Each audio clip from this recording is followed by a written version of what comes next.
SSC हर साल लाखों युवा इसकी परीक्षा देते हैं और हर साल कोई ना कोई नया स्कैम सामने आता है, लेकिन लगता है कि अब स्कैम सिस्टम का हिस्सा बन चुका है। 2017 एसएससी सीजीएल टायर 2 का पेपर लीक होता है, छात्र विरोध करते हैं, सीबीआई जांच बैठती है और जिस कंपनी सीफी टेक्नोलॉजीज ने ये एग्जाम करवाया था उसका कॉन्ट्रैक्ट रद्द हो जाता है। सरकार को लगा कि सुधार हो गया। 2019 में टीसीएस को परीक्षा का जिम्मा दे दिया जाता है, लेकिन 2025 में फिर नया टेंडर निकलता है। टीसीएस से आधे दाम पर बोली लगाने वाली कंपनी एड्यूटेस्ट टेंडर जीत लेती है और फिर वही कहानी दोहरा दी जाती है। छात्रों को 400-500 किलोमीटर दूर किसी गांव में सेंटर अलॉट कर दिया जाता है। कहीं माउस काम नहीं करता, कहीं इंटरनेट ही नहीं।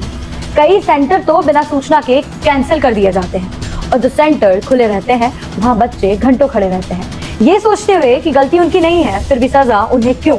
और मजे की बात इस कंपनी के इतिहास में है, 2020 तक ये डीजीटी के किसी भी परीक्षा के लिए अयोग्य थी, लेकिन 2020 से 2024 के बीच एमपी टीचर टेस्ट, एमपी पटवारी, महाराष्ट्र सीईटी जैसी परीक्षाओं में घोटाले कर चुकी है। कहीं पेपर लीक हुआ तो कहीं टॉप 10 में से 7 छात्र एक ही सेंटर से निकले। फिर भी देश की दूसरी सबसे बड़ी परीक्षा एसएससी उसे ही सौंप दी गई। अब हालात ये है कि बच्चा तैयारी से नहीं सिस्टम से हार रहा है। अब जरूरत नौकरी की नहीं है बल्कि सिस्टम की जवाबदेही की है, जिसने एसएससी स्कैम को सालों तक ढूंढा और आज भी उसकी लापरवाही, उसका फेलियर दिख रहा है।